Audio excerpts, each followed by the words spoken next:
guys. Welcome to the first episode of the Matt Curran Show. I'm here with Enrique, who is from El Paso.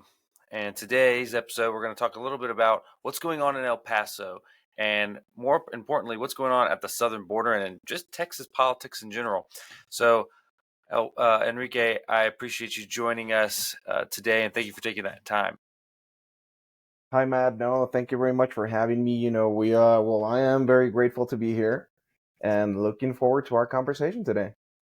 Yeah, so I just kind of want to start off with, what's going on with the El Paso southern border? I was with you earlier and some folks from the West Texas Constitutional Club down at the border earlier this year, talking a lot about border crossings in El Paso. When we think about border crossings, we think of the Rio Grande, we think of like places near Tulsa and Arizona, but it seems like it's died down since that border storming incident back in March.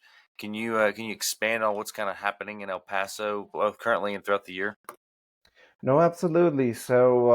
Earlier during the year, we actually had a local downtown hotel that was busted with the Venezuelan gang and what it's called, Tren de Agua.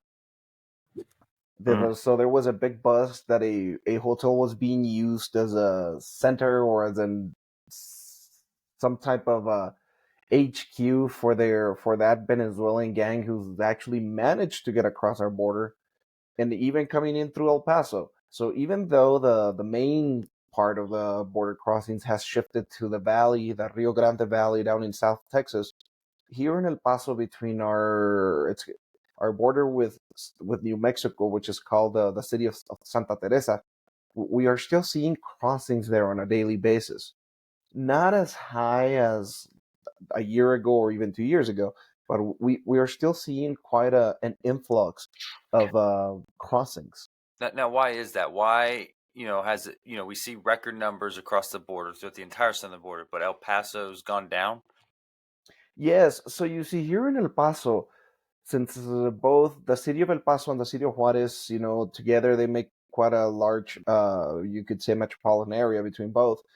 Here in El Paso, we have all major law enforcement entities from one of the largest military bases in the United States. I can't remember if Fort Bliss is the second or third largest in the U.S. We have, of course, Border Patrol, DEA, FBI, police, state troopers. We have everything here. So that has played a crucial part in keeping people from crossing through here. Even though we have three international bridges in El Paso, but all of them are quite well protected, from the in Tornillo to the one in downtown El Paso. Now, do you think there's some sort of state and federal policy though that's sort of kept these crossings from El Paso to go down the last 2 years though? So what the actions of the governor and his initiative to protect Texas borders, he actually deployed members of the National Guard to El Paso, so that the action of Governor Abbott has definitely helped bring those down, and he was managed to secure the border here in El Paso, which heavily decreased the the illegal crossings, of course. So The only Governor thing Abbott has been doing more for the southern border in just the last 2 years than the federal government and Joe Biden. Is that am I hearing that correctly? Yes, you are. So, what was it? A year and a half ago, 2 years ago, Joe Biden came to visit the border. So back then, we actually had a very large influx of illegal immigrants, even walking through our downtown. Anywhere you walked, you had people from Venezuela, from Haiti. I mean, you name it, and just walking around, camping out in different places. But when Joe Biden came to visit El Paso, they magically disappeared from one day to another.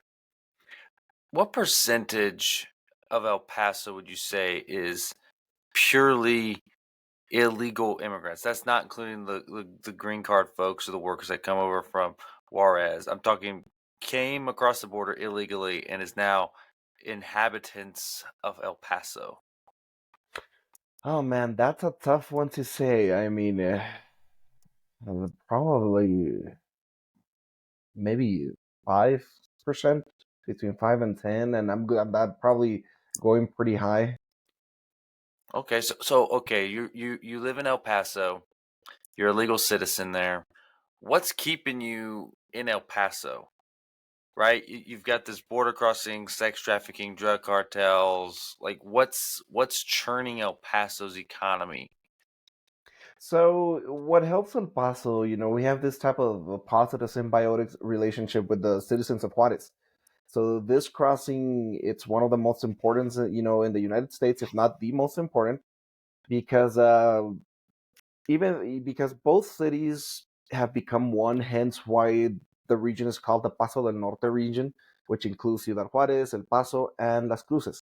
So a lot of people, legal U.S. citizens born over here, tend to live in Ciudad Juarez but work in El Paso, and vice versa. Sometimes people in Juarez, come and work over here, or they spend money. So that's what's kept the economy pretty strong here in the border. Okay, and that's La Cruces, New Mexico. Just for Yes. those of who aren't listening, kind of want to switch it, kind of going into the politics here. So these people, they live in El Paso. Actually, one thing is the crime. Is there high crime in El Paso from the statistics I've looked at? So El Paso was named safest city in America for like 3 years running a few years ago. But now with the illegal crossings, and I have a lot of friends in law enforcement, both in the county, the sheriff's department, and the El Paso Police Department. Right now, the El Paso Police Department is heavily depleted, and as Mm. well as the county and the sheriff's department, they're depleted right now. And even though a lot of these are not published, the crime in El Paso has definitely increased, and you could definitely correlate it to the crossings. So now shifting over to politics, you got El Paso has one of the highest taxes in the state of Texas, county wise. You guys getting ready to vote on more taxes in El Paso. You're in major debt. You have a police depletion problem, I'm hearing. How are you going to, police officers deserve to be paid as well. And that's a good way to attract people to the force. How does El Paso plan to tackle its debts while simultaneously looking to attract police officers through pay and also keep the economy churning in El Paso while the governor Abbott's the one holding off all these illegal crossings? No, yeah, so that's a really good question.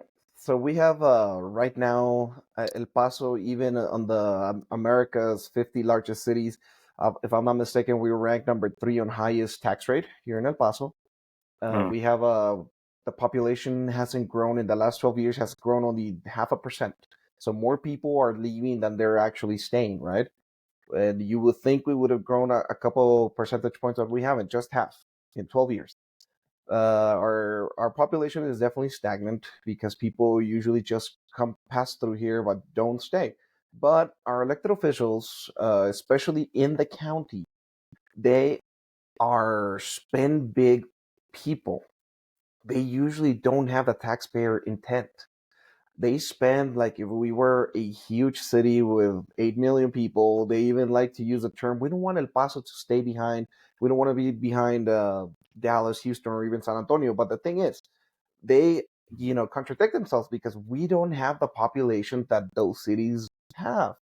Our population, the city officially, it's around 600 and probably 50,000. When you bring in, of course, the county, we go up to 800,000, but we can't, compare to a city of between 4 to 8 million people. So they have taken this constant battle where they want to issue out general bonds and sometimes even certificates of obligation. Those have become a problem here in El Paso. Mhm. What are they The spending it on? If they're not spending it on the citizens' intents, like you're saying, and like Dallas and San Antonio, that there might be waste in Dallas and San Antonio, but it seems like there's some sort of they're talking to big corporations trying to attract people. What's El Paso spending it on?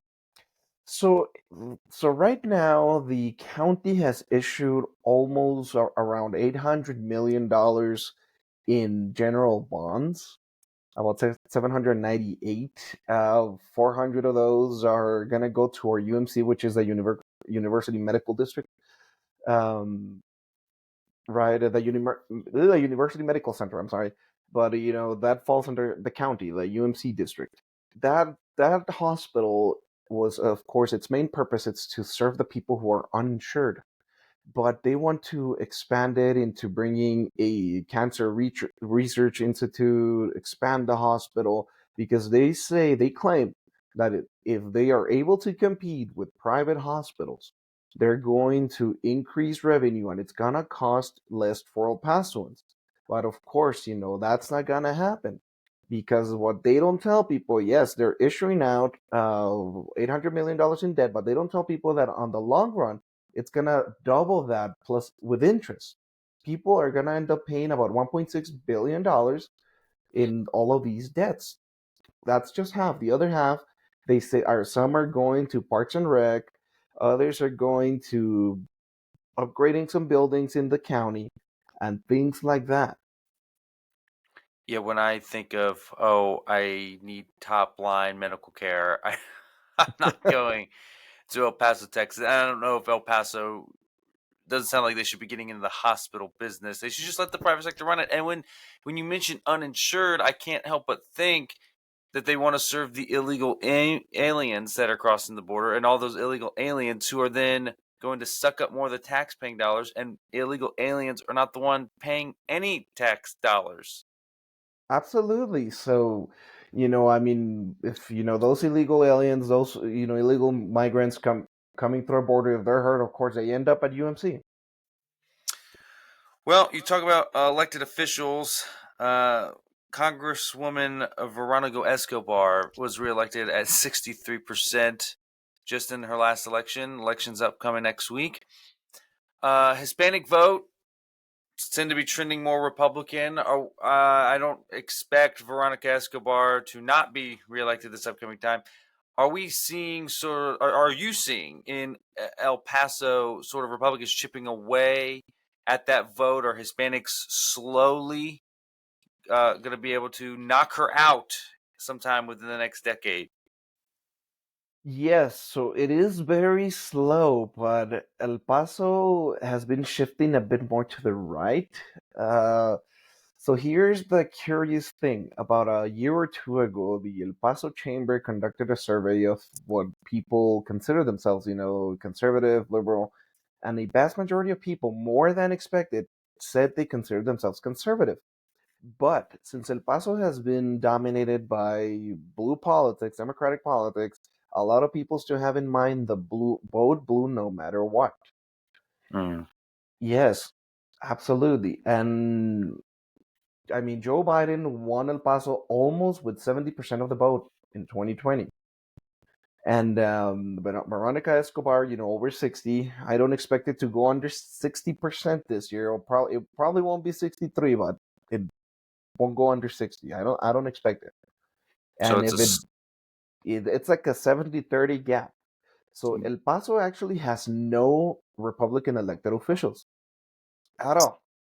The wow. only one who we could claim is Congressman Tony Gonzalez, Hmm. but he represents a very small part of El Paso.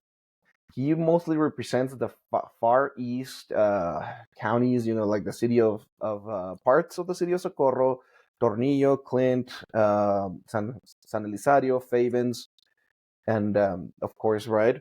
But it's very small that we can't say, he represents most of El Paso. In reality, Veronica Escobar is the one who represents the vast majority. So in reality, we don't have any, Republican elected officials here. That's right. You're talking about the 23rd Texas congressional district that has that sliver of El Paso, and it follows the border all the way down somewhere near the Rio Grande. I can't remember exactly. That was a flip seat. At one point, that was blue. Am I mistaken in that? Yes. What Yeah, no, was you're not. kind of? I know we're shifting a little out of El Paso, but what was Tony Gonzalez's? Because he was just recently elected in the last 2 4 years, right? Yes, in the What last couple of cycles. what was his process in campaigning and messaging getting that out to win the 23rd that maybe a Republican will have to work obviously twice as hard to do in Veronica's district?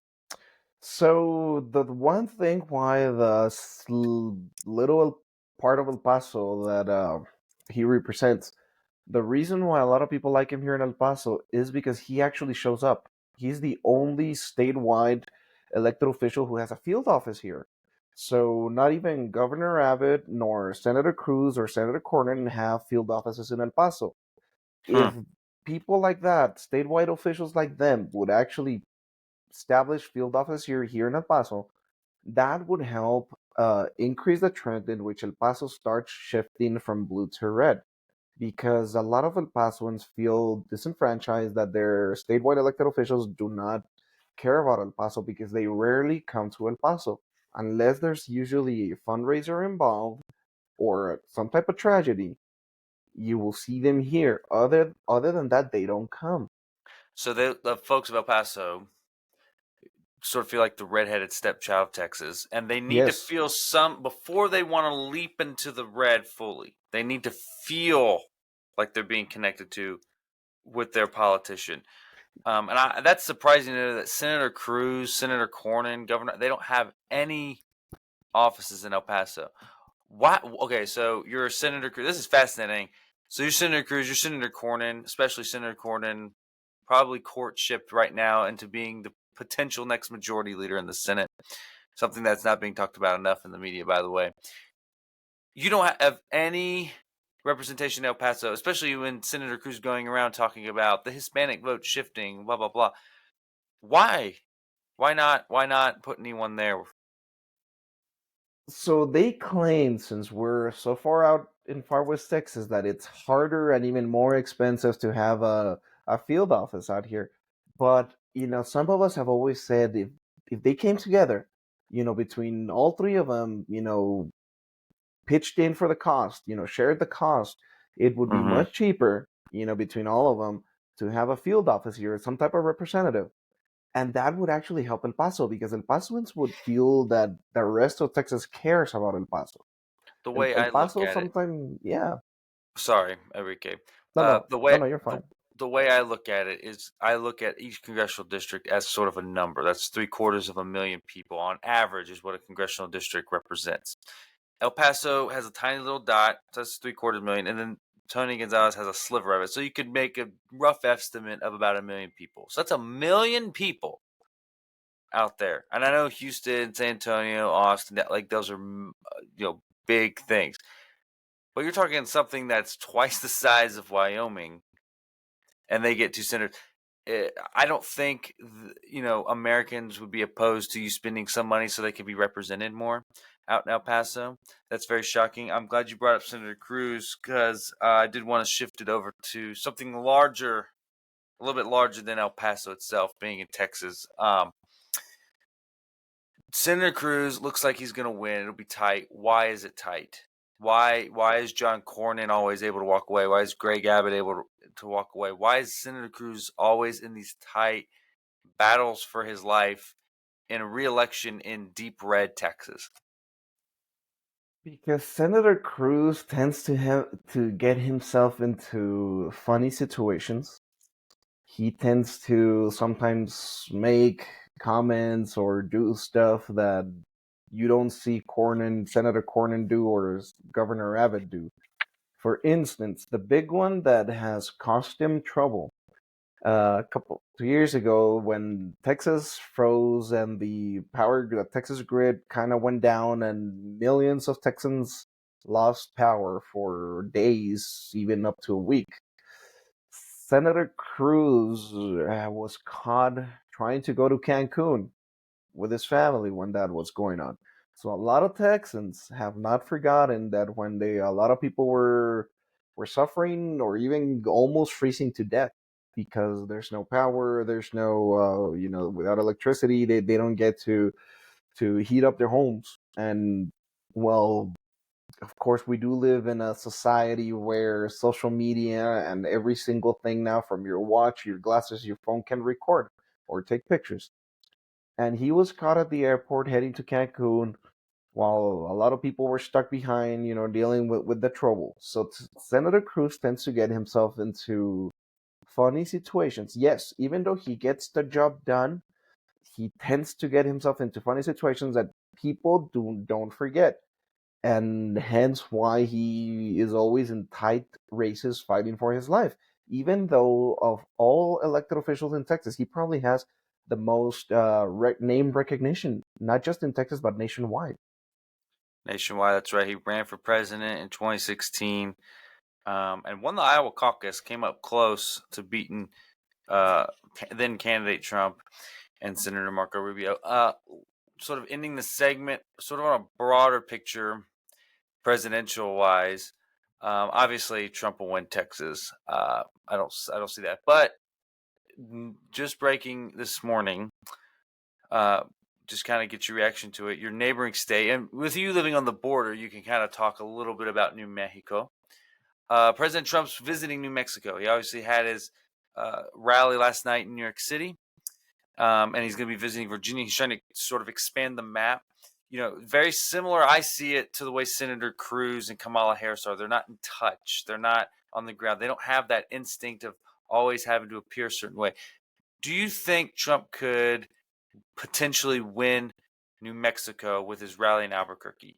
Will that attract people? Is his message resonating down in La Cruces and all of New Mexico?